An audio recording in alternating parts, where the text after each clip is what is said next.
मातर्निरीक्ष्य वदनं भगवान् शशाङ्को लज्जान्वितः स्वयमहो निलयं प्रविष्टः द्रष्टुं त्वदीयवदनं भगवान् दिनेशो ह्यायाति देवि सदनं कुरु सुप्रभातम् मातर्निरीक्ष्य वदनं भगवान् शशाङ्को लज्जान्वितः स्वयमहो निलयं प्रविष्टः द्रष्टुं त्वदीयवदनं भगवान् दिनेशो ह्यायाति देवि सदनं कुरु सुप्रभातम्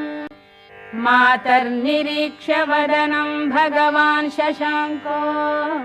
लज्जान्वितः स्वयमहो निलयं प्रविष्टः